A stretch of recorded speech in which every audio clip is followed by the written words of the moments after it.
I don't simply write code that works.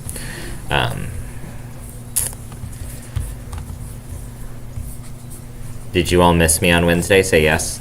Yes. Thank you. Good job. Oh, did anyone use CUDA?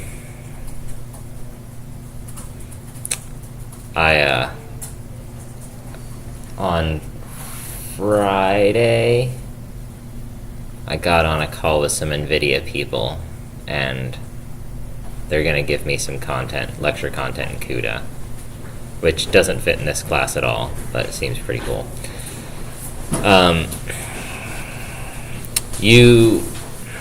Okay. For the graphics assignment, we turned off vector optimizations for our operating system. Or that's not true. You probably turned them off. Mine are turned back on. I thought it was stupid they were turned off. The argument for turning them off is it makes it difficult to maintain your stack, which I'm not responsible for anyways. So like I wasn't trying to make a high performance operating system. So I'm still using MME and whatever the other one is, SDX I think. These are the SIMD operations, which is single instruction, multiple data. That means that for this class, you should know how to use single instruction, multiple data instructions. The historical way this has been done is MATLAB. MATLAB cost money, so the NumPy people made it for free. NumPy has built-in support for vectorization. This is looking like it is about to be a long dead way of doing computing. All of the people doing vectors now are using Julia. Julia just does it in for loops, and Julia just figures out you mean to be using vector instructions, so you just write the code the same way you would any other code, and it's optimized under the hood. This is good if you're just trying to write code that goes fast, which is a good thing to do. It is not a good thing to do if you're trying to learn what SIMD instructions are, so you needed to write SIMD instructions for the graphics lab. That was the point of the graphics lab. You can do the same thing with CUDA. That'll be very obvious. So I don't think testing is bad. Obviously, I'm required by the powers that be, like every single professional society in the world and everything, to tell you that you should test your code. And that's probably true. When I have written code in the past that is hard to write, I have written my own testing frameworks for it. The most notable example of this was the big integer implementation in C. I did not test my version in Rust. It instantly worked the first time without me having to do anything, so I didn't bother testing it at all. I'm sure it's fine. Sometimes in your life, you start writing code where maybe you're not going to get it right on the first time. Oftentimes when you do that, it is easier to write your own testing suite and then use that testing suite while you're developing and fixing and debugging your code. There is one other time you should definitely be using testing suites, and that is if you're planning to use your code for any amount of time at all. I maintain 3 open source libraries that support my research program, which are the value change dump to data frame libraries in R, Python, and Rust. These are all placed under automated testing frameworks that run weekly on Sundays, so that if there's a language change that causes my libraries to stop working, I know exactly what version change caused the library to stop working, so it is much easier to fix. So the other time to use testing frameworks is if you are interfacing with someone else's code and you've made some assumptions about their code, which often you'll have to do because most code is underdocumented. So you're working with underdocumented code. You know something currently works on your system and you need to know if it works generally, so you create a testing framework and you run it automatically on the cloud every week. That is a very good time to use testing. One of the problems with being a computer science professor and being expected to stand in front of a classroom and talk about how great testing is that there's basically no assignment that's even remotely possible for you to complete that actually needs to be tested. Like, things that can be done in 1 week do not need to be tested. That's not how testing works, right? You probably need to write a few things in main to make sure your code's actually running at all. You probably are never going to discover the corner cases that there's problems with. Anecdotally, I have heard that in CS151 there are corner cases that section leaders are still discovering on assignments that were published in the 90s. It's like not a real thing. It doesn't matter. So I, generally speaking, write my own custom testing frameworks for the small projects I work on. I am not an enterprise-grade software tester. Okay, there's one other problem here, which is that it seems like many of the entry-level jobs are testing, quality testing, things like this. So you should have some knowledge and appreciation of testing. I have no real knowledge of how to do this in Rust. I will say, from the Rust testing stuff I've read, it seems like it is described interestingly. So in the blog post this week, there is the introduction of the special... Jimmy, what are the shebang prefix things called? Are those... The what? The octothorpe bang bracket. Just attributes? Okay, there are attribute prefixed functions called test cases. What is actually happening under the hood with these test cases is just comically easy to understand, which is that at compile time, some tool is reading all of your code, looking for the test case attributes, putting them all in a list of functions, and then running every function in the list of functions. Absolutely nowhere in any of the documentation I read could I find someone that just said that's what it was doing. In all cases, it said, if you want to write a test case, do this. That's not what I wanted to do. I didn't want to write a test case. I wanted my tests to run when I invoked cargo T. But no one could tell me how to run my tests if I just invoke cargo T, so I had to figure it out myself by writing my own code and testing the testing framework. I have ended up being very test framework skeptical for this reason, where it feels like a lot of test frameworks are not described in the way that we describe any other code we write, and I find that annoying. So I'm going to include a bit of additional content about that this week. I would like you, when you're using testing frameworks throughout your life, to have some level of critical thought about whether you should be using them and whether design of those testing frameworks makes sense. I have been basically convinced that the testing framework in Rust does make sense, but I have not been convinced it didn't need to be described in a way that made sense. Okay, so what are we going to do? We are going to test in the absence of the standard library. Oh good, I did start streaming, I thought I forgot. We are testing in the absence of the standard library because we don't have the standard library. That's fairly straightforward. We didn't have to. That's not rocket science. We are going to test inside QEMU, which is that's pretty cool. I think the lab this week seems cool. What is slated for the homework seems okay, but I have to make you do it. This will be the first homework assignment I give this term that I think is stupid, but I'm giving because I have to. And then we are also going to test under boot image. I remain annoyed we are using boot image. I think Jimmy has been posting nonstop in Discord about what we would do instead. It's just, we would never do anything else if we didn't use boot image. So that's it. About the testing stuff, I genuinely think the OS blog is the best resource for learning, for just showing how to write your custom test framework, which is weird. I don't mind how it works. Yeah. It seems culturally odd to me. You can't just say, and this is what I wanted to say. Yeah. If you put this attribute tag on top of the function, what it means is there will be a compilation time process that loads it into this array. Yeah. It says that nowhere. That is weird. And that is the only way to describe what is happening. Yes. So none of the other descriptions make sense. And so, anyways. Okay. You are, let's see.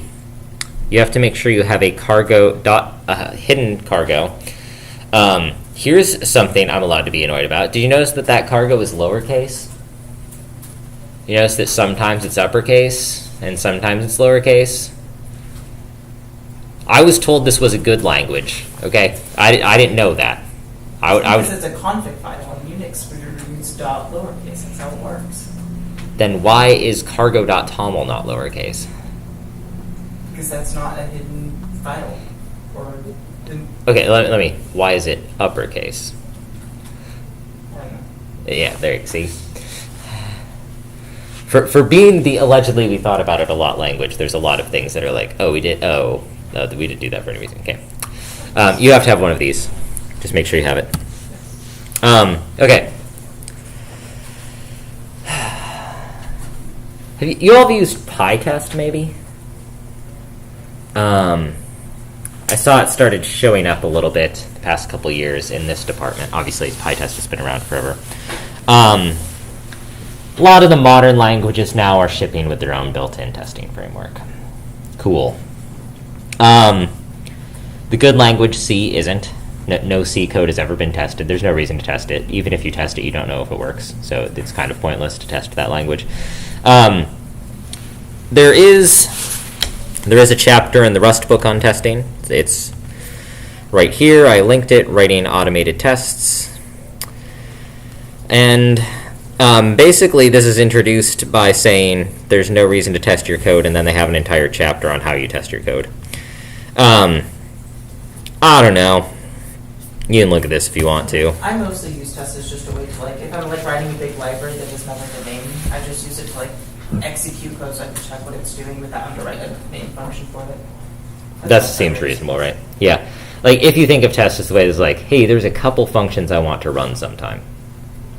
That makes more sense, right? You should never think of it as, if this test suite passes, I have a guarantee of the correctness of my code. The thing that guarantees the correctness of your code is proofs. So here's one way to do things. You can put the test attribute on some functions. You can put assertions inside those functions. The assertion in Rust is the assert macro, ASSERT exclamation point. It's usually in standard, but in our case we're going to use it from core. So when we compile with no standard, we'll still be able to use assert. It'll work the same way. We won't feel anything different. Then what you do, you look up and you look around the room and you see if Indy's there. And you don't see Indy, so you type out cargo test. You type out the entire word, right? And if you see Indy, what do? You type out cargo TES, and then you realize, and then you hit backspace twice and get back to cargo T. You can run cargo T. It works the same way. I can probably demonstrate this.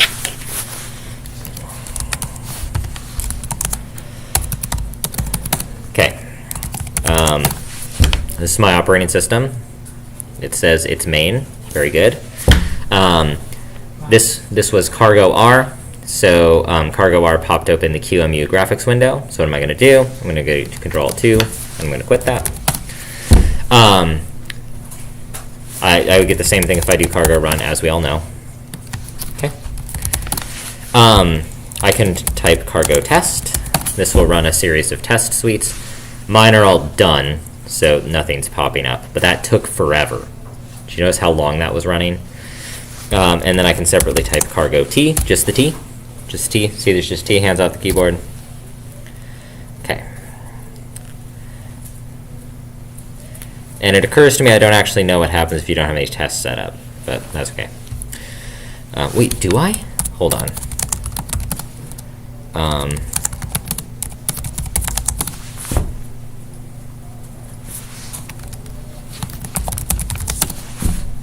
Yeah, I don't know. Okay, you're probably going to get a can't find crate for test error the first time you do this. We're going to fix that. We'll fix that later. Okay.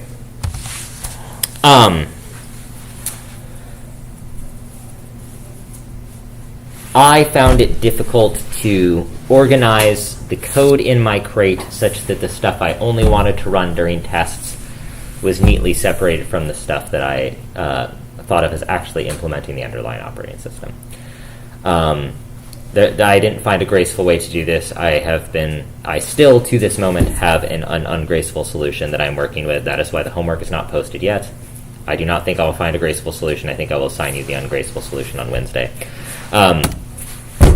But let's go through the process of sort of getting this started here. What do we need to do? We need to enable testing for a kernel binary. And we're going to do that with a test flag. You are probably working with a fairly minimal cargo.toml at this time, and this cargo.toml is capitalized. Here we can look at one over here, cd30, cat cargo.toml.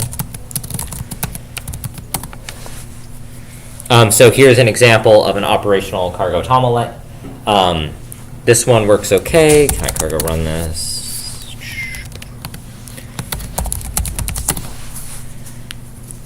So I'm able to run directly this other version of the operating system that I have floating around here. Hello world. Control-2, quit. And this has a very short, I think, 7-line cargo toml. One of the things that was in your cargo toml for a while was your panic strategy. I no longer needed my panic strategy to live there because it's living in the JSON target. So my panic strategy is abort. I am not unwinding. Unwinding is one of these things that is also kind of annoying to work with. It's very heavyweight. So this is the cargo toml I'm working with. In order to introduce testing, we are going to add these additional lines to our cargo toml. The bin there, that's binary executables. It is enclosed in double brackets because that is a list of things. I don't know a lot about toml, but you can specify multiple instances of bin because it's in the double brackets. So I'm going to now, when I do cargo commands, I'm now going to be able to create multiple possible binaries once I specify this. So let's step through this and try and get it working. Okay, so I'm going to open cargo toml. I'm going to go to the end of my file with Shift-G and use O to get a new line and enter. I'm going to create a bin for binary. The name is going to be still Osiris, or whatever your names are. I think I've seen a bunch of clever names of operating systems, so keep that up. Continue to be clever. I'm going to turn on testing, and then I'm going to turn off benchmarks. Let's see. My code will not still work the same because I still have nightly in here. Have you all gotten finally nightly configured to work every time? Okay.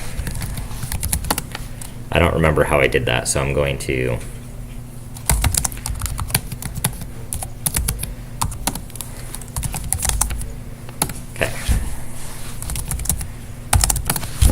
there we go. Okay, cargo R is working. Very good. Okay, this is insufficient. Here, we'll clear. We'll cargo test. It is still insufficient to just specify this in your cargo toml because we are working in the no standard environment, which means in the no standard environment, tests are not just going to inherently work. Here is my aside on the toml thing I just showed you.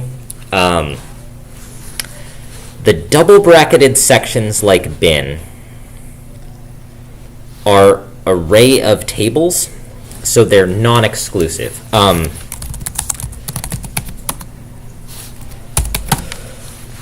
You can only have one specification of your package. The package specification must be unique.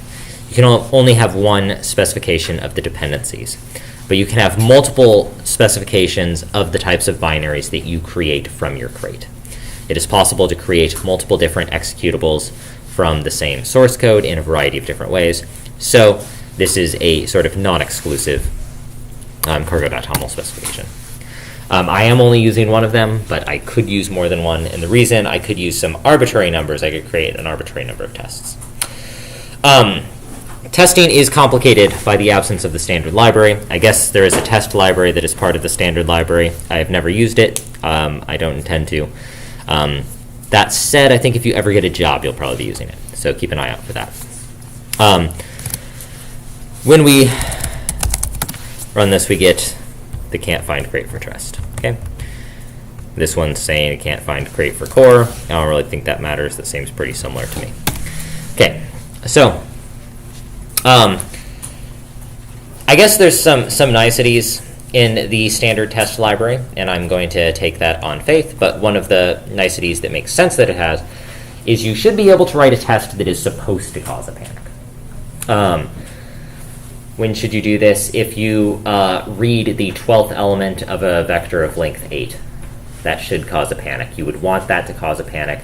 You should be able to write a test that verifies that causes a panic. That's what panics are for. They're a helpful part of the language.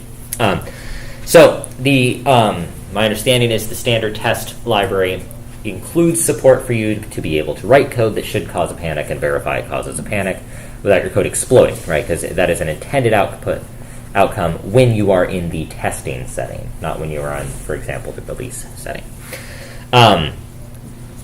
Absolute geniuses will note that we wrote our own panic handler. So we don't care that this is a problem, because instead of writing a should panic test, we can write our panic handler to say, good job, that's what you were supposed to do. So we can sort of work around this. So a lot of the features that would usually be coming in a no standard would in fact automate things, but they're not actually solving problems that we can't already solve ourselves because we're operating at such a low level. Now, as an aside, I want to point out that this does one other good thing for you, which is that now you know how should panic tests work. I think it is a little bit too easy, especially when you're writing our most beloved scripting language, Python, and you write a try except that it just works. It should seem weird to you that you can write a try except, do something that in theory is supposed to cause the program to crash, and it just get caught in a try except block. Let's try and write a try except quickly. What is something you're not supposed to be able to do in Python? Maybe you're not allowed to divide 1 by 0? I'm fine. So, this doesn't make sense. As soon as you divide by 0, the bad thing should have happened. So the bad thing should have already happened in this code. So what is going on in the underlying nature of the code that allows some bad thing to happen and then you just be fine, right? That doesn't make sense, and it shouldn't make sense. And the reason it shouldn't make sense is because in Python we didn't write our own panic handler, so we don't know what's happening inside the panic handler. And since we don't know what's happening inside the panic handler, we can't really make sense of what's going on in here. But if we were to write our own try except in Python, then we would be able to say, oh, no matter what happens with this code, we'll sandbox it, or we'll do this, or we'll do that, or we'll do the other thing, no one cares. I'm going to make sure that no matter what happens, I'm going to return this wrapped inside a result, most likely. And then if I get a result OK back, I'm not going to hit the except clause, because we can also say try. I think 1 is allowed to be divided by 1. I really can't believe that you have an expression that can either return I'm fine or 1.0, but that's okay. Python is a great language. See, it has results in it. All right, I think this is what my main looks like right now. Probably not the one I'm showing you on the other side of the screen. We can look at this main over here. Cat circ main. Oh, this one doesn't even have print line in it. That's okay. So I'm just working with a fairly basic main on the right side of the screen. I don't think it really matters what's going on over there. This has colors and VGA in it. Okay, so this is from the homework. Okay.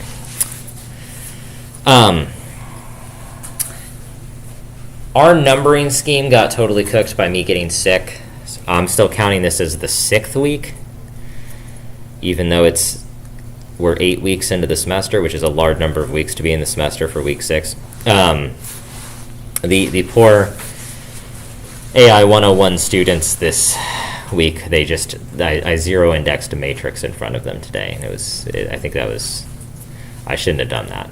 That was not a helpful thing to do, right?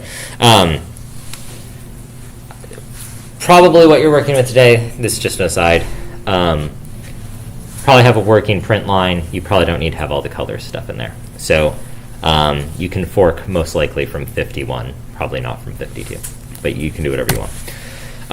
So here is an example of a good starting point for today. I think I can go ahead and do this. Let's see. Can I get this to work? How do you recursively copy? -R. It is -R? Okay. Better work. All right. Oh yeah, it's working. Folks, it's working. Why is... Okay. I guess this is for Jimmy. Jimmy, why is there a JSON library that's required to run my operating system? SOJ isn't a JSON library. It's a serialization and deserialization library. Which one is it, the serialization or deserialization I need to do for my operating system? That's probably being used by bootloader in the bit flags to be able to derive the ability to go from bit flags to a different type. To deserialize the type from a bit flag type to just a normal number. So I'm being punished for using BitLoader, basically. Yeah. Okay. That's fair. All right. Okay. Anyways, here's Hello World. Control 2. Okay. So that's what I'm working with right here at the beginning today. All right. Now we are going to start adding things. Now, I feel like we are going to be adding things in an opaque manner, in the sense that BlogOS is like, hey, add these attributes to your main, and they're going to do something. But what thing are they going to do? Let's unfull screen this. Oh, that's so tiny. It's so small. It's little. I always tell my cat she's little. She's kind of a little bit chunky, but I tell her she's little anyways because she's smaller than I am. I think she likes that. Okay, so we pop open main. We crack open main. We're going to add 2 additional, I guess, module level attributes to the beginning. And we're going to add the feature that I'm going to use a custom test framework. I don't know how to spell custom. Custom test frameworks. So I'm going to add that. And then I am also going to add a test runner, which I'm going to call crate test runner. Okay, one thing I want to point out right here. There's a lot of namespace stuff that is going on here. And the namespaces are complicated and confused by the presence of different directory structures and different files and different levels of public and private functions and modules throughout our whole design. I have been pretty dissatisfied with the way Rust has described namespaces, and so I would like to encourage you, if you can't get namespaces to working, just brute force try random things and you'll probably get it on the first 4 tries. And that's the only algorithm I found.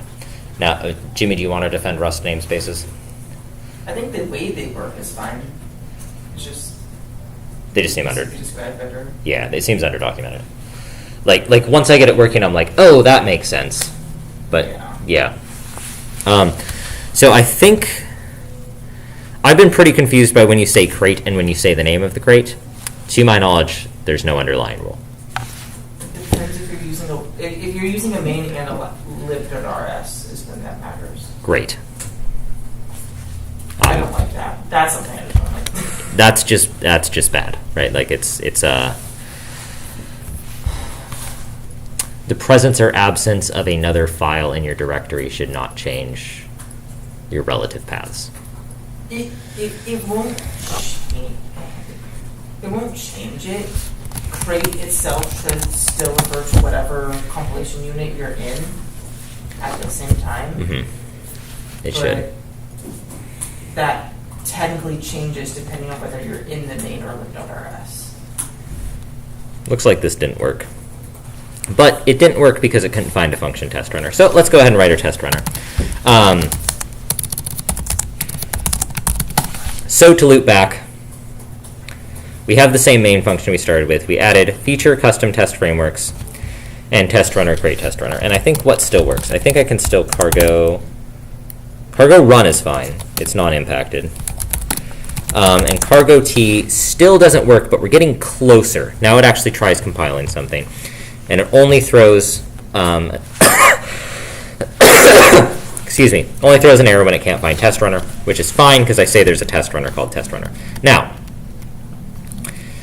if I had been the person writing this documentation, what I would have said is, once you turn on the custom test frameworks feature, you must write a function, and that function must be provided as an argument to the test runner attribute. That's what I would have said. To my knowledge, that's not said anywhere in the blog. They just say, hey, do this. They don't say why. So what we're going to do is we are going to write a function with this name, and it is going to do something. Okay, so I'm going to write a function, test runner. I have the solution over here, but I'm going to show you why we have to figure out that solution. For now, this is just going to fire a to-do.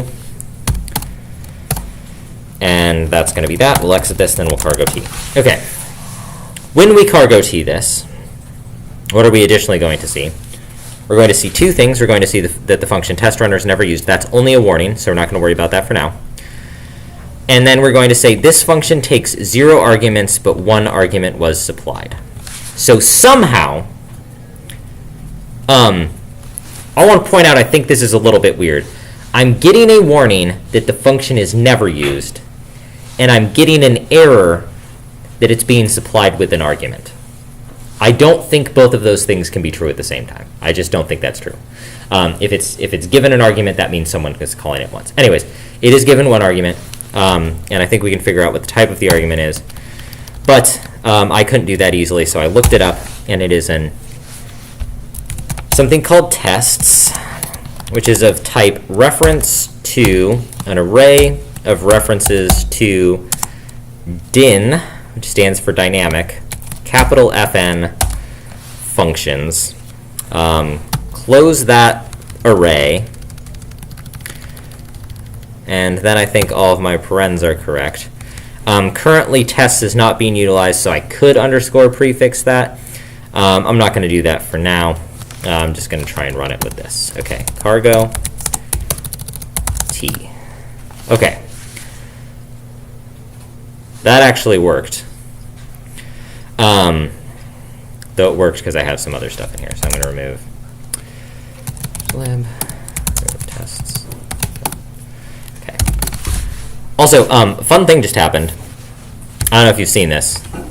If I start typing now, my terminal's no longer picking up the text I'm writing. I don't actually know what caused that, but you can just make a new terminal window. So here's cargo t. Cool. All right, so we have a variety of different errors popping up now. Okay, so what are we going to do here? Let's throw a print statement inside of our test runner so we can tell if we're there or not. Okay, cargo. Wait, my cursor's gone again. Okay. And then, okay. So let's print something inside of here. Hi, it's me.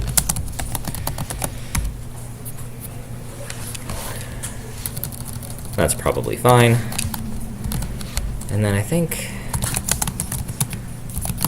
I have a bunch of stuff in here I shouldn't have yet. Okay. Cargo, toml. Okay. So I have the same, I think all this stuff is the same. This is the same cargo.toml I showed you previously. I had some additional nonsense in there that I have taken out. So I have that cargo.toml, and then I have, here's my source main, circ main. It is basically unaltered, but I added these two module level attributes, and then I have added a print line. Okay, so let's go ahead and cargo t. And what's that? Oh, I still only see hello world. And I still only see hello world because even though I wrote something called test runner, and I did invoke cargo t, right? Okay, even though I wrote something called test runner, and even though I told the testing framework that I wrote a test runner called test runner, the test runner is still not getting called anywhere. So the test runner is still not running, and therefore it can't run tests. So I have to fiddle around with this a little bit to get it working. Let's see if I can get this here. F11. No. Someday I will remember what my keybinds are. Okay, so I added this test runner. We can do things more exciting than this if we want. But Okay. So, Jimmy told me I'm not allowed to complain about this, but I'm going to anyways. What is an and din? The din keyword is used to highlight that calls to methods on the associated trait are dynamically dispatched. What does that mean? Dynamic dispatch is a cool thing, and it got ruined by being shoved inside a trait here. So you all know that I think traits are an odd way to solve a problem. Like, what thing is there supposed to be here that has some kind of trait that I'm supposed to be using in the testing framework? I don't find this specified anywhere, and I find that frustrating. Okay, here's an exact quote. In computer science, dynamic dispatch is the process of selecting which implementation of a polymorphic operation. What is an example of a polymorphic operation? Plus. Plus can either accept integers or it can accept floats, so it can work with multiple types. I do not know how my testing functions are supposed to be thought of as working with multiple types. Do you? It's because calling functions in Rust isn't usually done using function pointers. There's 3 different types of function trait that are used to allow different kinds of closures to be used in different places, Okay. depending on whether they capture variables or not. Okay. So you could theoretically use a dyn function, and if you use just a function pointer, you wouldn't be able to use a closure. But if you use a dyn fn, you'd be able to use a closure, you'd be able to use a closure that captures variables, or you'd be able to just put the name of a function. Okay. I have a follow-up question. Yeah. Why does that matter for this testing framework? It became the default to just use dyn function instead of function pointers in Rust, just because that's slightly easier. And see, this makes sense to me, right? So, like, it does seem like when I'm working with a function pointer. It's mostly for internal consistency. Yes, I do think this is the type of function pointer I want. Yes. But it is odd that it is syntactically heavyweight. It is odd that it is required by the test runner. And it is odd how difficult it was to find what the type specification of the test runner was. Yeah, that should be easier. And so, what I think is happening here with this testing framework is it looks like it makes sense, but the people that are describing it are not describing it in the way that makes sense. So look out for this. This is something that I would like you to think about like a little bit more in your programming career, which is like this thing that looks awful or sounds awful. Does it actually make sense under the hood? Because sometimes it does. What is the best example of this? It's actually this, right? Like it is unusual for something to be so correct and look so bad, I think. Because this is literally just what is happening here is test runners accepting a list of functions. And that is an obvious thing to do for something that runs tests. Yeah. Right? And so I don't know why you can't just say, provided with a list of functions, the test runner runs the functions, which is what it's doing. Okay. So anyways, out of pure spite, I'm not going to use the test runner the way it wants to do, and I'm going to custom write everything. If you really want to learn object-oriented programming, which you might, I have provided a list to create your first Android app in Kotlin. I tried to find a tutorial to learn Java, and I couldn't because the language is too bad. Everyone has taken all of them down. The old Java tutorial I used to use is now in Kotlin. I'm sorry, it's worse than Kotlin, right? Yeah, right. So it's like, oh, okay. I can tell a sort of quasi-related story about this. When the LLMs first came out, was right around the first time I got assigned to teach a class in R. And so the way I was going to teach this class in R is I was going to just write all of my course materials in Python and then translate it using an LLM into R. Unfortunately, or fortunately, depending on what you say, if at that time, which I think was 2023, if you ask, hey, I have this Python code that does X, can you translate it into R? The LLM would translate it Python to Python because its interpretation was the correct language to do data science in was Python. So it would simply generate Python even if it was requested R. This was not really what I was going for, right? Because I already thought that Python was bad. So the LLM was both causing me to have delusions of grandeur, right? Which I already suffer from. And then it was also not solving my problem at the same time. LLMs are much like real life in that frequently if you ask how to do something in Java on the internet, someone will tell you how to do it in Kotlin. Because you should be writing Kotlin instead of Java. I thought I would write 2 externally observable testing functions so I could see if my testing framework is working, and I named them hi and bye, and I'm going to put this inside my file. I'm just going to copy paste this because there's nothing interesting about watching me type it, and I can't say anything interesting while I'm typing it.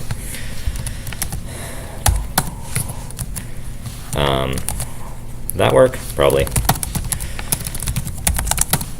Okay, still problems. Cool. That's not too bad, right? The function by is never used, the function hi is never used, so I'm drawing warnings. That's okay. That's okay. This is all fine. No problems. Okay. So how am I going to do this?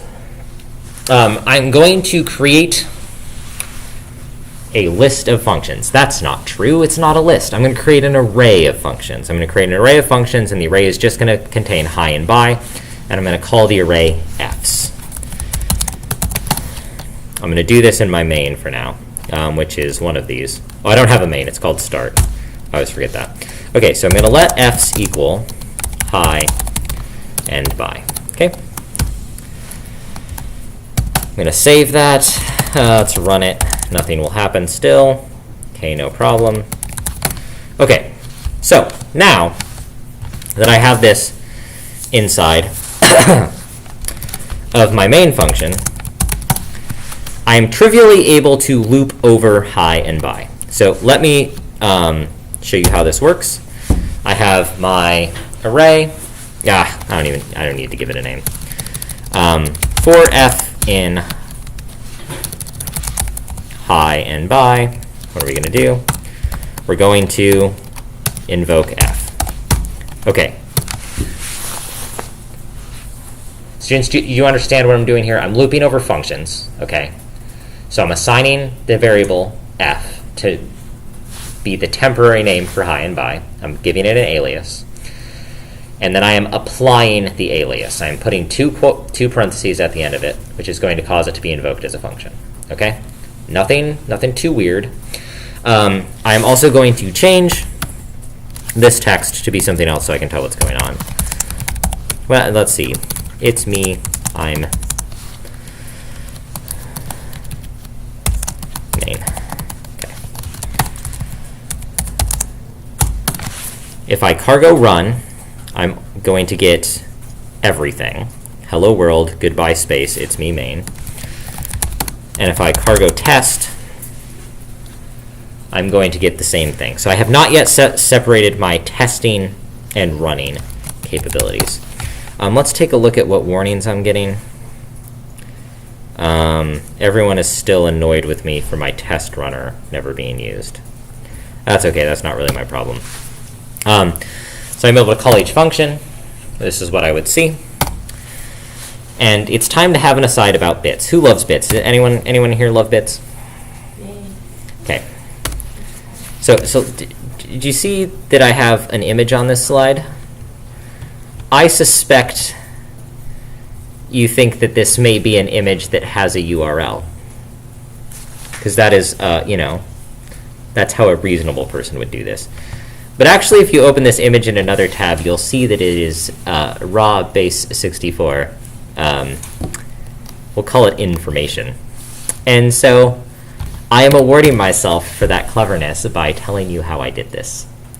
Because I think that I am cool and fun and should be celebrated for my coolness and funness. So this incorrectly says I'm insane. I don't know why that's on these slides. Okay.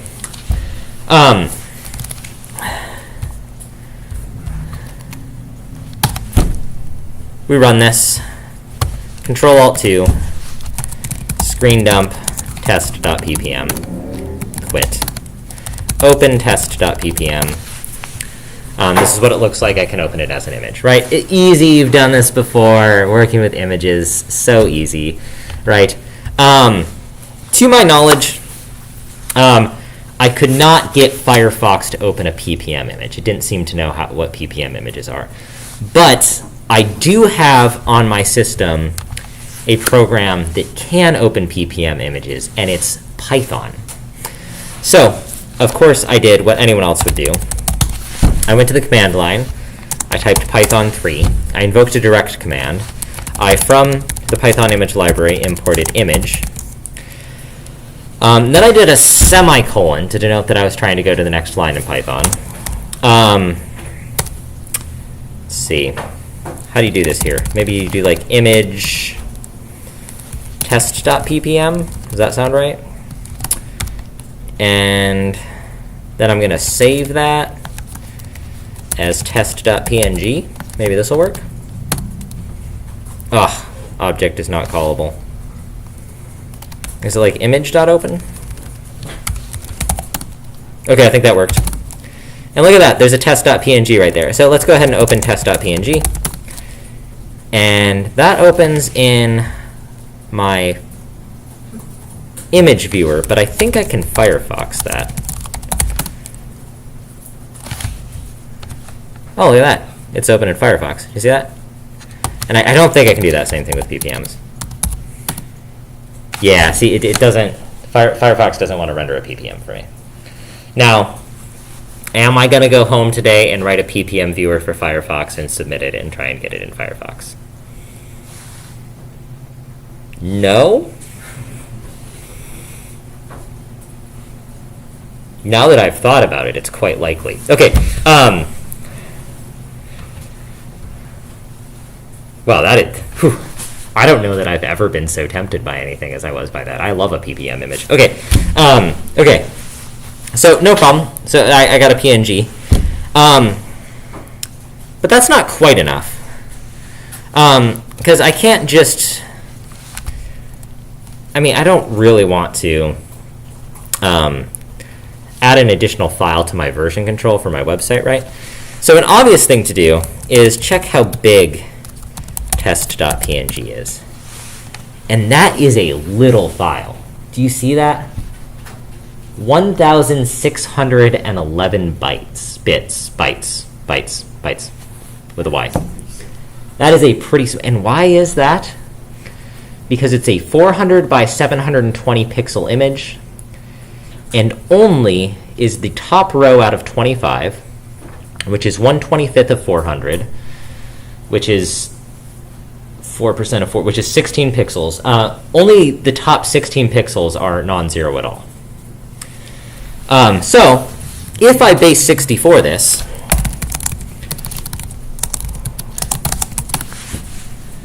what, base 64? Oh, okay, that's my bad. That's my bad. Obviously, it's exactly 33% bigger, right? But that's not that much bigger. Right? Wait, no, that's 25% bigger? That's 25% bigger. Don't listen to me. I don't know what I'm doing. Okay, so this is not that much information, and we can just look at all of it right here. Ah! See, it says ah. Isn't that fun? Okay. Now, okay, we've got that. Here it is. Ah! Okay. And so what are we going to do? Naturally, we're going to go to Stack Overflow and figure out if there's a way we can directly embed image data inside of HTML, right? That's an obvious thing to do. It makes sense that we would all do that immediately, right? Like, you were all thinking the same thing I was, right? Okay, so I found this Stack Overflow answer. This is one of my favorite Stack Overflow answers. I use it all the time. You can just say in an HTML element, image source equals data colon image slash PNG semicolon base 64 comma. You do a space, and then you just dump the raw base 64 there up until the close quote. Okay, so how's that going to work? I'm going to take this, I'm going to say data image PNG, okay? So I have this prefix. And then all I want to do is take this image data. And again, this is only 2,000 characters, so this is trivial to copy-paste back and forth. And if I do that, I can directly open the base 64, whatever, of my image data inside Firefox, my preferred image viewer, right? This is obviously extremely cool. I noticed none of you gasped when you saw that, but you probably should have, because that was, I don't know if you've ever copy-pasted something to do a URL before and then it's been an image. Okay, So that's what we're doing here. You can place it in the exact HTML, base 64. Okay, and so that's what I did here. This is base 64. This is base 64. You'll see there's a slight difference, but, so this has hello world, goodbye space, because I was doing a different testing. This is the one I made today. Notice that it starts with the same values. Ivbor. So, we can actually just look at the information and see like, oh, hey, the first bit that changes is like this T right here. Which means, I know what you're thinking. You're thinking, wait, can I manually edit the text in my PNG base 64 values, right? I know that's the first thing you're thinking. So here's a fun thing to do when you're working on your slides. So this is pretty long, but I can probably, I'm going to copy that into my copy-paste buffer so I can edit it easily. What happens if I just like delete some of these A's? So like if I take out 3 of them. Okay, so a lot of times it will just break. So I took out 3 A's. But what I found was if I deleted 24 A's,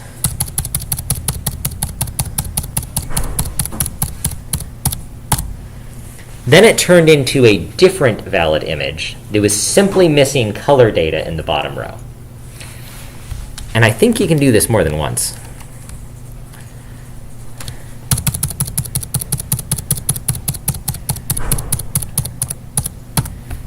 And it just takes more and more off the bottom. Okay, so that's obviously extremely cool. I tried a few things. Do I not have it? Okay.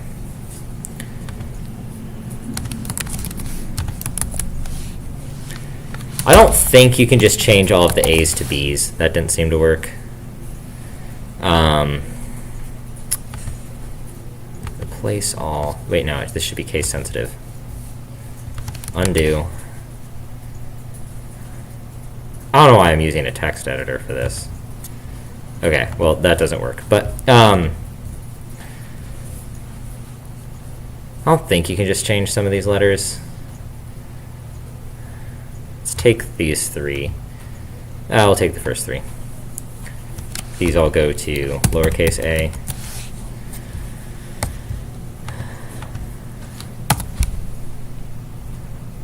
Okay, apparently that, wait, hold on. Did you see that? I got goodbye space to disappear by changing 3 A's to lowercase a. Now I don't know which ones I did. No. I'm going to try and get these ones. We broke it. Anyways, you don't really need to work on manually editing binary image formats, but you should be aware that it's all bits under the hood. Okay, so that was the point of that aside. Okay, they're my bits in my computer. Let me use them. That is my quote. Okay, back to work. Okay, back to work. Rust is trying to get me to write Java instead of C. It does this often.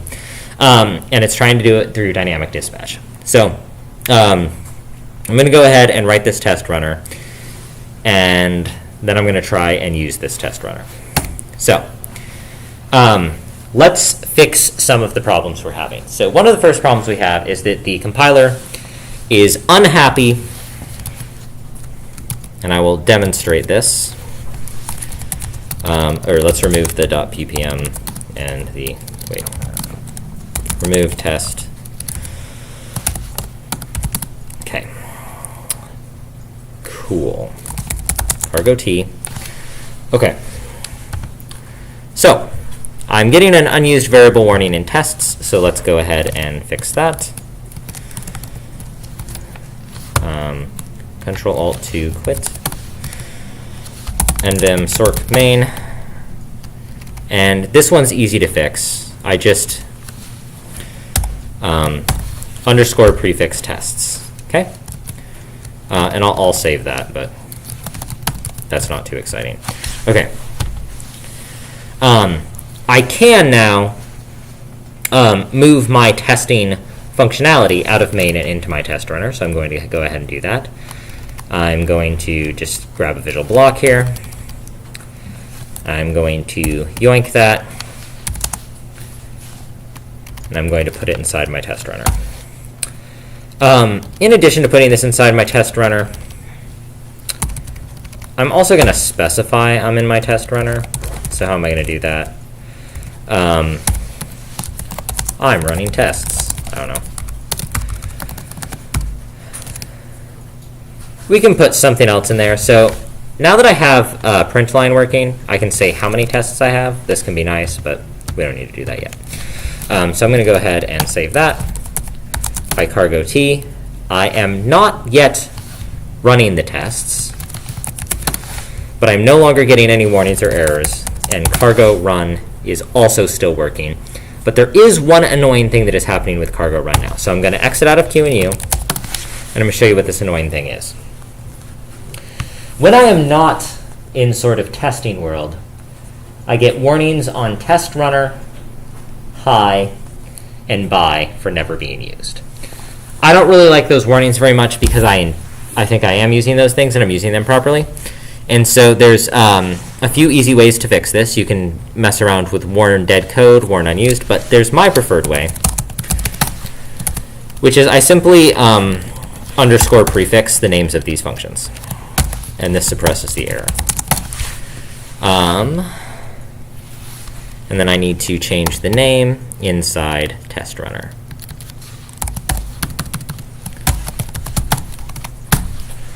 Okay, I still get yelled at for test runner, but we're going to deal with that in a minute anyways. Okay, so you can run the tests. Okay, that nightly is getting, have you all fixed nightly yet? I think I asked that previously. Some of you are nodding and not all of you. I'm going to do my next aside on nightly. Okay.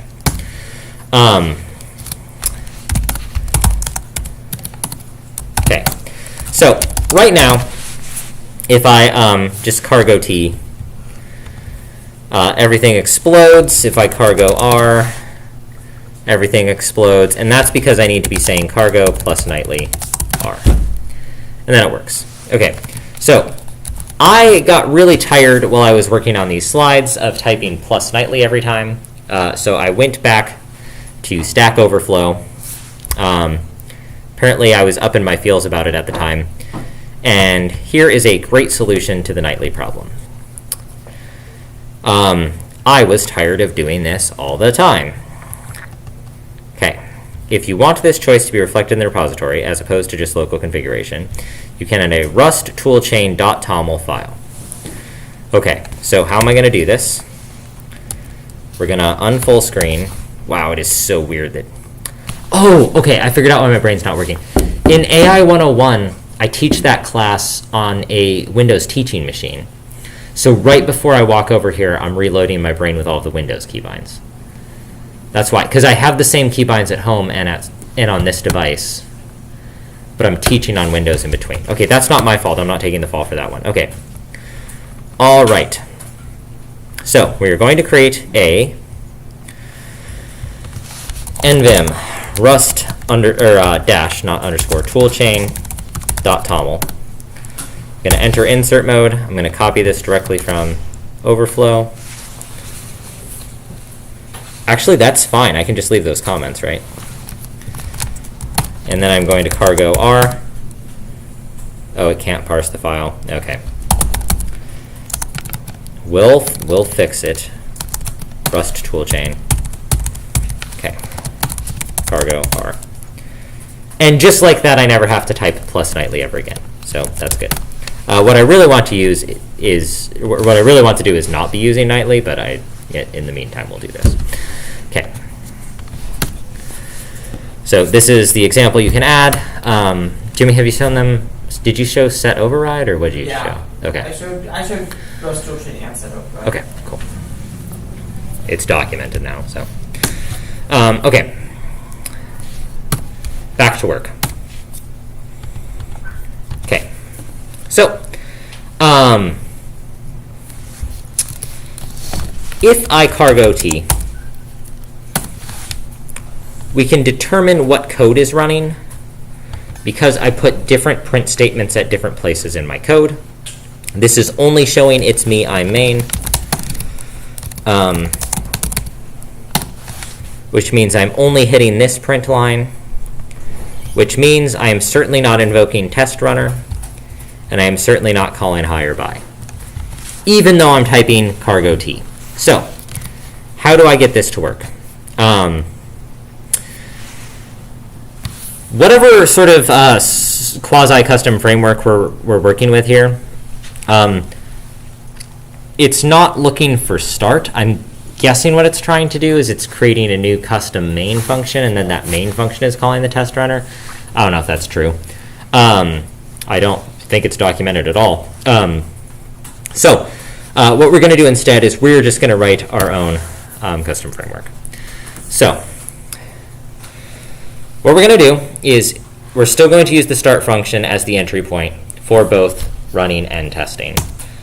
But somehow, conditionally, we need to either call test runner or not call test runner.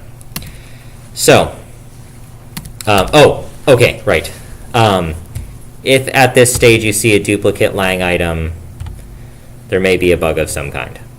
So if you see that error, I have this slide for you. So what am I going to do? I'm going to call the test runner from inside start. That's easy enough. Source main, and we'll just call test runner. Okay, I'm calling test runner. I'm not providing any arguments to it right now. I bet that'll work. Oh no! Oh no! I have to provide some arguments to my test runner. What arguments should I provide to my test runner? Well, you can provide all kinds of arguments, but the important thing is you have to provide a reference to an array. So I'm going to provide a reference to the empty array. Now, obviously, I'm using an array here, and at this point in time, you should realize how this probably worked under the hood, which is that when this is not working in a bare metal setting, this crate is probably writing a main function that is doing the exact same thing I'm doing here. Now, because this crate is writing a main function, that means at some point after you type cargo T, some automated service is writing Rust code. And that automated service that's writing Rust code can read your Rust code, which means what it can be doing is it can be scanning your document, looking for things that are called test case. This has to be how it's working, right? Now, it doesn't say that anywhere, but if you try and figure this out yourself, you will conclude that has to be what's happening. So somewhere, someone is passing a list of test cases to this test runner. I'm just passing a blank list and then specifying my test cases manually. Now, there is one benefit to specifying my test cases manually, which is that I can run a certain test more than once if I want to, which can be kind of cool. So I think this will work now. Or I don't know if it'll work now. It'll probably work now. Cargo T. And look at that. I'm running tests. Hello world, goodbye space. It's me main. That's exactly what we want to see. And I bet if I just cargo run, I won't see the exact same thing. Oh no! My tests are also running when I run. So I can either get the tests working correctly or I can get the running working correctly. But somehow I have to get both of them working correctly at the same time. So how am I going to do that? Well, I'm going to use something called conditional compilation. And this is cool. I like this. What you can do is you can use sort of these attributes that we've seen around, and you can prefix a line of code with an attribute. So let's go into our main and let's do this. I'd like to point out at this time that none of this has anything to do with an operating system. This is just completely random nonsense we're doing.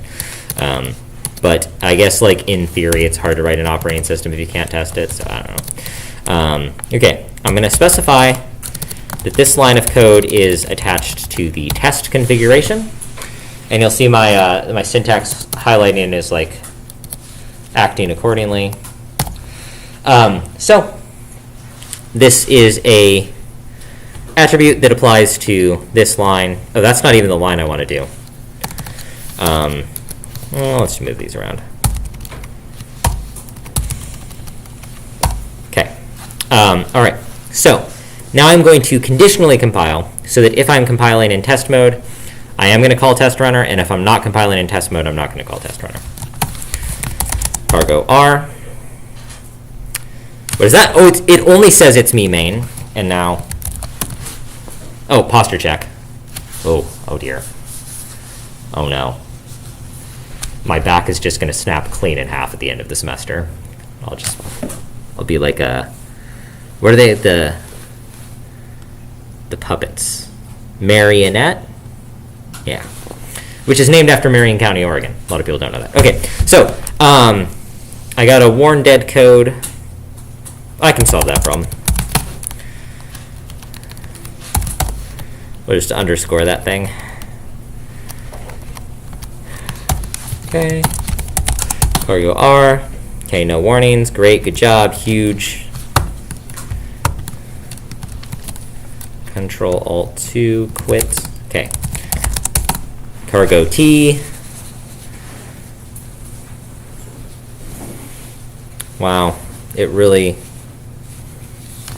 Okay, I'm gonna change the name of it. I bet this will be fine.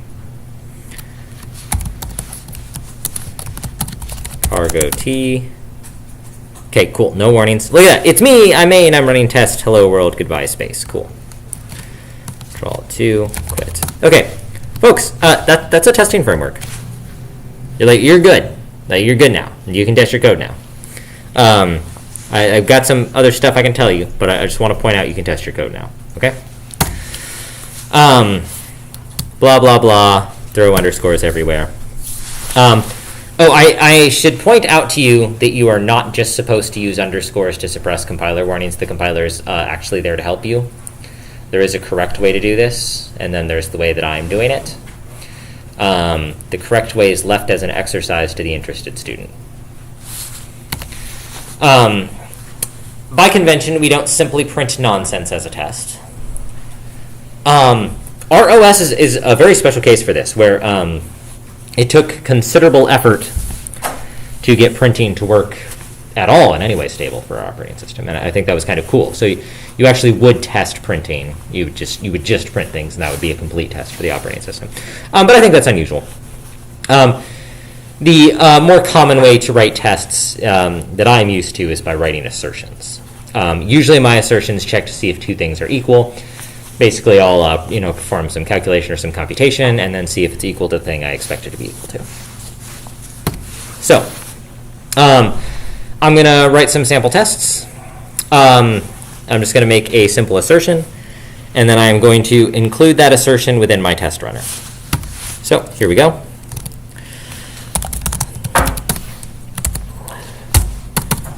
I'm going to write an example test. I'm going to underscore prefix it so that I do not receive warnings at compile time when simply running my operating system that suggest that nothing is calling this function. I'm going to write an assert statement, ASSERT, exclamation point. I think this slide is wrong because I'm 100% sure there has to be an exclamation point there. I'm not going to assert anything too exciting right now. I'm just going to assert true. So this shouldn't cause a problem. So I'm going to hit a true right here. Okay. And then I'm going to close that. Okay, because of who I am as a person, I'm going to write a return statement here. And so this is my example. And I can also include this example in my list of tests up here. I'm not initially going to see anything from doing this, but that's okay. We can just cargo R, no changes. And then we can cargo T. And things are altered. Okay. Something I have modeled a few times that I'm going to be a little bit more explicit about because I don't think I've said it enough times. When I was working on getting my tester to work, you have to run and test both all the time. Because if you get your testing framework working in a way that breaks the underlying thing you're testing, then it's useless. And if you get your underlying thing you're testing, your actual piece of software, in our case systems code working, and the tester doesn't work, that's also bad while you're working on the testing framework. So every time I change a file, I both run and test. This is very annoying. I do both. Okay.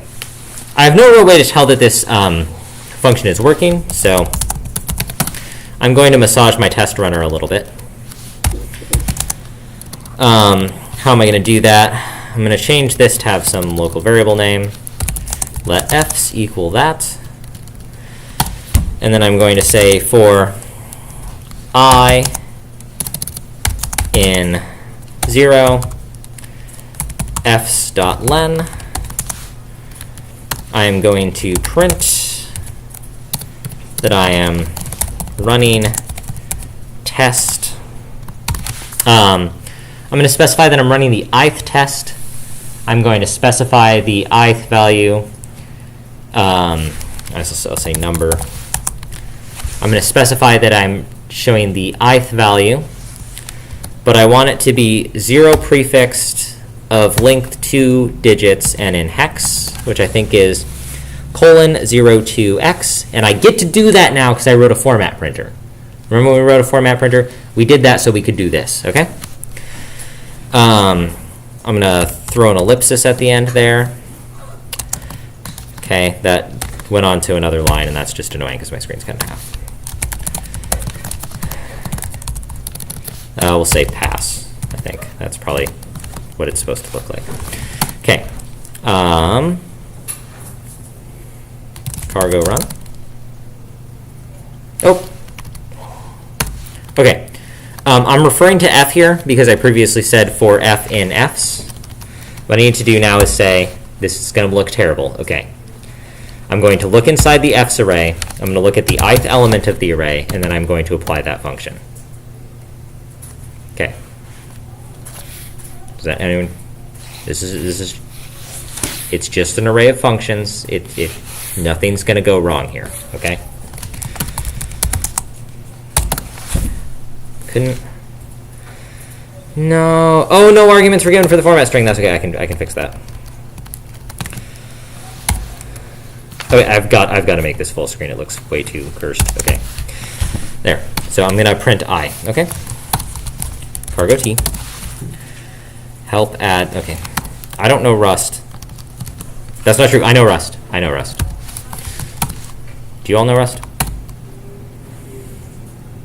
Oh, look.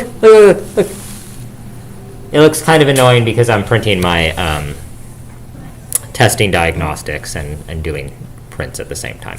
So let's make this look a little bit less cursed. Control to quit.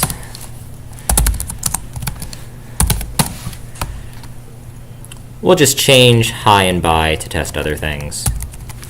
We'll test that 1 equals 1. And then we'll test, I don't know, what else should we test? False equals false, I guess? I don't know.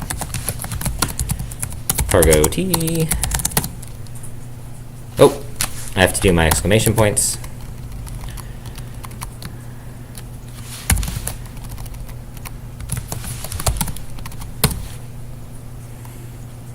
Wow, look at that. Look, I'm passing tests. This is extremely exciting. I think everyone's extremely excited. I do want to just show one thing you can do that I kind of like. It is possible to run the same test multiple times.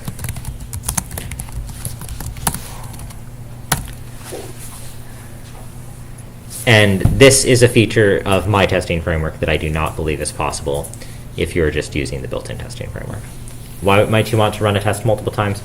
Especially if you're testing printing, you might want to print to one line 100 times and make sure it doesn't break on the 100th time or something like that. So that could happen. Okay. Oh, let's get out of here. Quit. Kidding. All right. So you can just update your test runner. That's what I did. Test runner. Okay. Here's another nicety we should show you. Probably when you're running Cargo T, you don't want the graphics window to stay open forever. You just want to open it to run its test, and then you get to go back to writing your code. So we're going to try and configure to do that. and we're going to try and set up quitting. Now, quitting is non-trivial because usually the way we would deal with quitting is we would send some sort of power signal somewhere, but we're working in emulation. So what we're going to do is we're just going to work a little bit with QEMU, and we're just going to get things to work. This is different than the shutdown process you would use in actual physically existing hardware, and that is okay.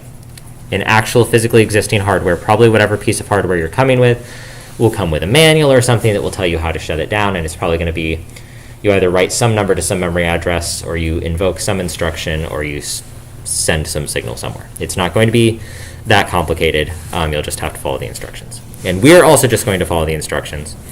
And here's one of my favorite slide titles of the semester, QEMU to the RESQ. Get it? Rescue? Rescue, right? Because it's rescuing us. Okay. QEMU includes a debug exit. And all we have to do to get that to work is we have to provide a bunch of additional garbage to cargo.toml. So let's go ahead and do this. What's going on here? Boot image is responsible for dispatching QEMU. Metadata is the data about data that boot image is going to throw to QEMU, and then boot image is a package. So we are going to additionally say, hey, we want device. And do you remember before we set up our runners so that QEMU ran on Cargo R, you had to like manually run QEMU every time, and this was annoying and a hassle, and you had to provide different arguments to it. This is a way to provide some specific arguments to QEMU, and you can see what it's running, right?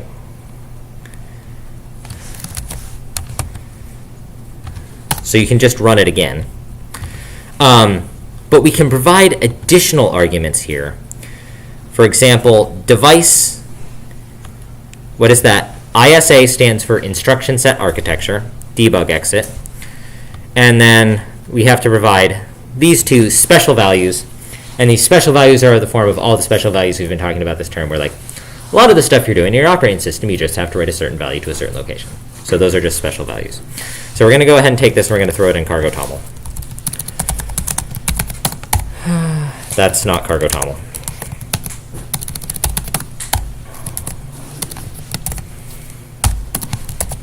Okay. I'm going to cargo run and make sure nothing broke. It didn't.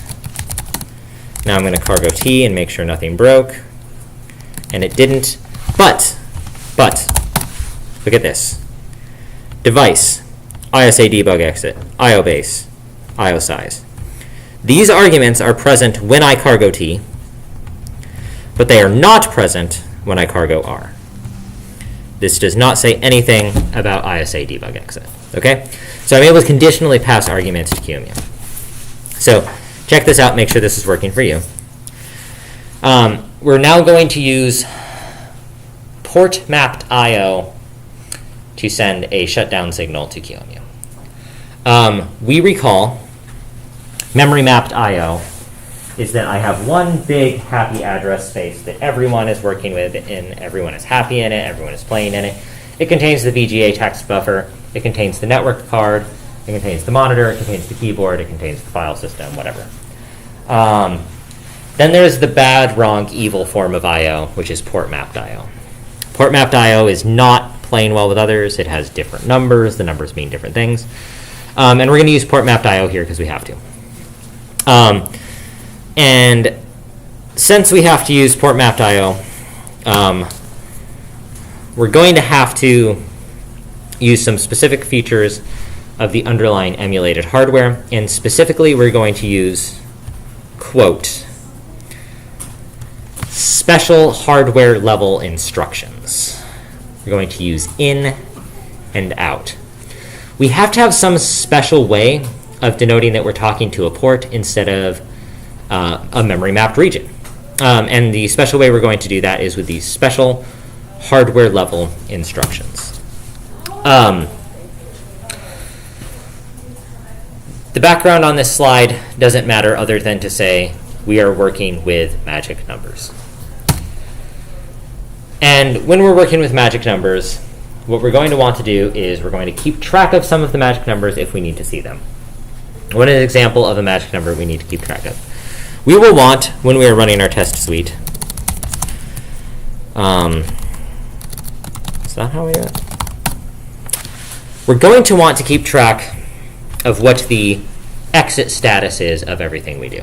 I think, in general, when things work, they have an exit status of 0. When things don't work, they have a non-zero exit status. And we are going to want our QEMU to be passing back certain exit statuses based on whether things work or do not work. There's a good bit of algebra here, but in general, what is going to happen is when QEMU exits in response to a debug exit, it is going to take the exit status that is provided by the exiting code. It is going to bit shift it by 1, and it is going to put a 1 in the lowest order bit. So this is, we're going to shift it over 1, and we're going to put a 1 in the lowest bit. So if you exit with status 0, you'll come back with a value of 1. We'll deal with that in a minute. But first, we have to use these special hardware level instructions. These special hardware level instructions are assembly instructions. As you know, we have banned use of assembly this term just so we do anything other than write assembly code. Otherwise, we would do nothing else all term. I have been assigned to teach operating systems again next year, so this might be a lie. I didn't know that. I didn't know that when I made these slides. But I'm going to try and teach compilers anyway while no one's looking. So there might be a class called operating systems that's all about compilers. So look out for that. Okay. So we're going to use the x86-64 crate, which I'm going to add to my dependencies in cargo toml. Okay. And vim cargo toml. Oh, it's already here. Cool. Oh, I also have UART apparently. Okay. Okay.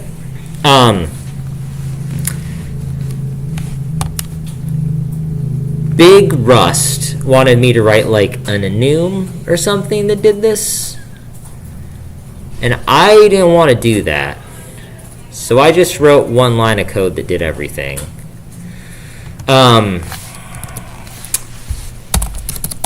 Source main. We're going to come in the test runner. And we're going to open the port. x86-64. Instructions. Port. And then I think it's a big port because it's the, it's the data structure port. And we're going to make a new port, and it's going to be OXF4. Where's that F4 come from? Yeah, we specified it somewhere. Right here. It's this F4. So you can probably change that, but there's a reason we're using this one, which is this one's unlikely to cause problems. Okay. New OXF4. Okay. This whole thing is unsafe, so we'll put it in an unsafe block. I'm not going to format my Rust code right now. Cargo T. Okay. All right. Nothing too bad. Let's see. Type annotations needed for port generic. I don't think I care about that. And the reason I don't care about that is because I don't actually need to make this a variable that I ever use. What I can do is as soon as I open this port, I can just immediately write a certain value to it. And the value I'm going to write to it is I'm going to give it my exit status, and my exit status is going to be hex A. Why did I pick hex A? Because if I am exiting here amicably, that means my test's all passed, so I'm giving myself an A. So I'm going to say .write .write OXA. And I'm going to specify this to be a U32 because it is. I have a 32-bit size that I specified in my IO base. I'm going to close that, and then I think this will like almost definitely work. Okay. My QEMU opened and closed immediately there, and I don't know that yours will do that yet. Let's look at this source main. You can put this all in one line, and in fact I would. So this is a way you can directly exit QEMU anytime you want. C cargo T. And then I got back 21. What is that 21? I was returning A. Hex A, is the 10th number. If I bit shift the 10th number over by 1, I get something that is twice as big, which is 20, decimal 20. And then if I additionally provide a 1 in the low order bit position, it is an odd number, or it is an even number, so that 1 is going to show up and make it odd. So this is the exit status that I intended to return, and I can prove that by changing what exit status I have to F, and now this will be 33.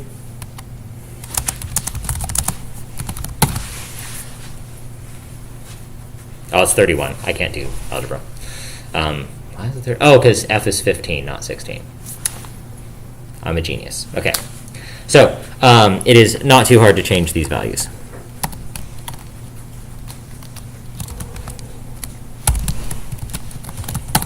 Okay. And I think that'll work for you.